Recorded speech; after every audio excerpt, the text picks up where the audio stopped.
Lord Chamberlain, as you are aware, my marriage with the wealthy Baroness von Krakenfeldt takes place tomorrow, and you'll be good enough to see that the wedding breakfast occurs on a scale of unusual liberality.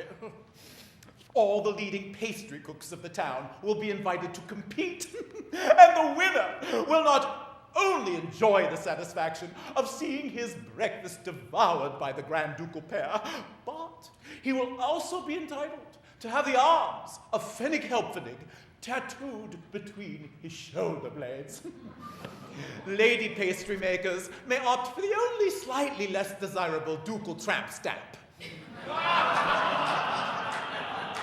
The entire population will be commanded to enjoy themselves. And with a view towards this, we have composed a wedding anthem, which the entire population will be required to purchase from our Grand Ducal publishers, and all the Chamberlains will be expected to push the sale.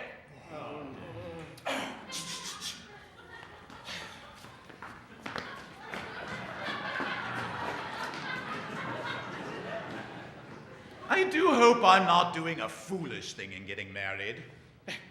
After all, it's a poor heart that never rejoices, and this wedding of mine is the first little treat I've allowed myself since, since my christening. And besides, Caroline's income is very considerable, and as her views on economy are quite on a par with mine, it ought to turn out well. There she is! My little gumdrop! Oh, don't! What in the world are you thinking of? I was thinking of embracing you, sugar plum. What? Here in public? Really, you appear to have no sense of delicacy. No sense of delicacy? Oh, Bon. No! I can't make you out. When you courted me, all your courting was done publicly in the marketplace. When you proposed to me, you proposed in the marketplace. Now that we're engaged, you seem to desire that our first tete-a-tete should occur in the marketplace. Surely you've a room in your palace with blinds. But my own. I am bound by my own decree. Your own decree? Yes, you see, all the houses that look out over the marketplace belong to me. Ooh. And with a view of increasing the value of the property, I decreed that all love episodes, well, between affectionate couples, should take place in public, on this spot, every Monday, Wednesday, and Friday. Bless me. What a happy idea! So moral, too. It ensures things don't go too far.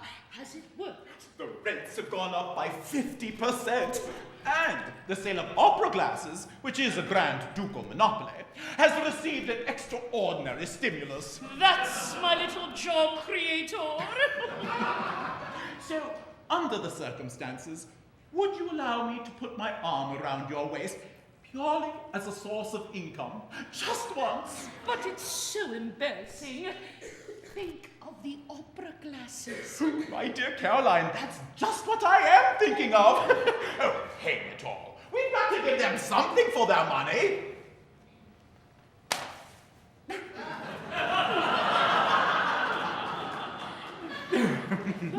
Oh, what's that? Oh, that's the letter which your detective asked me to hand you.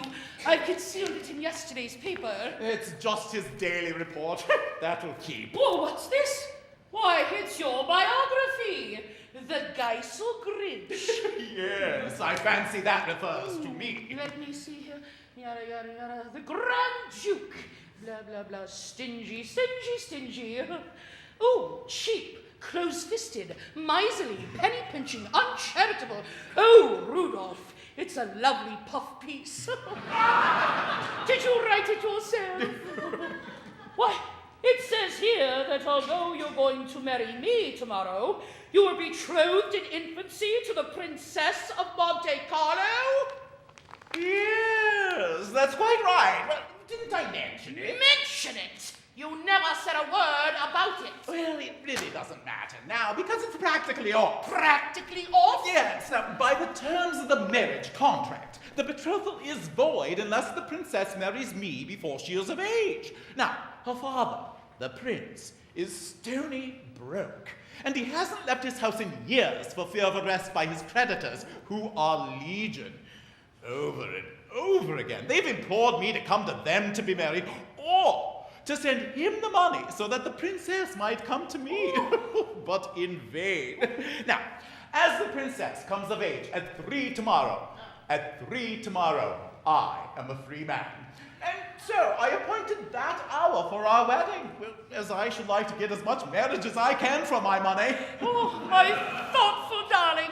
Oh, Rudolph, we ought to be very happy. Oh, if I'm not, it'll be my first bad investment.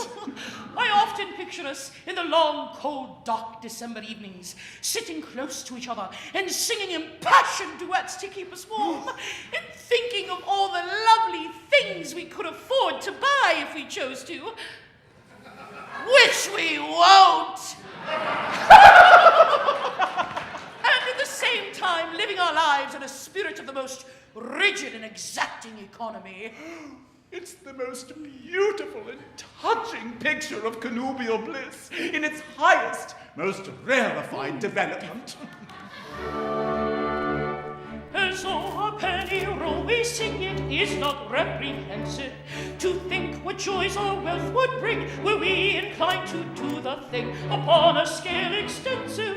There's rich matter to think and clear. Perhaps we'll have it once a year. You are an open-handed dear. Don't mind you, it's expensive. No doubt it is expensive. Oh, he who has an income clear of 50,000 pounds a year can practice all his fancy loves, conspicuous hats, 2 shilling gloves, 2 shilling gloves, 2 shilling gloves.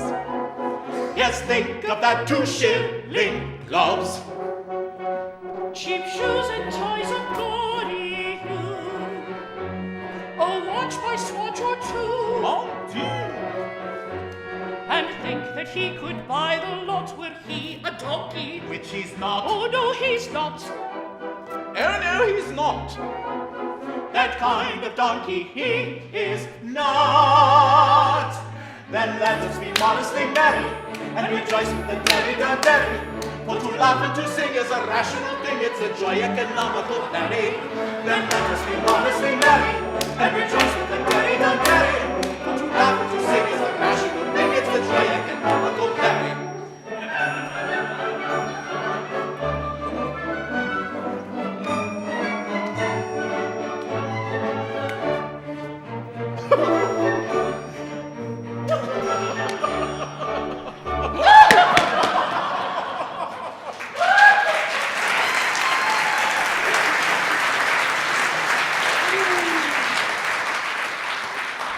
Now for my detective's report. What's this? A conspiracy to depose me? And my private detective was so convulsed with laughter at the thought of a conspirator choosing him as a confidant that he was unable to arrest the malefactor. This is what comes of hiring a detective with a keen sense of the ridiculous. And the plot is to explode tomorrow, my wedding day. Oh, Caroline, oh, this is perfectly frightful.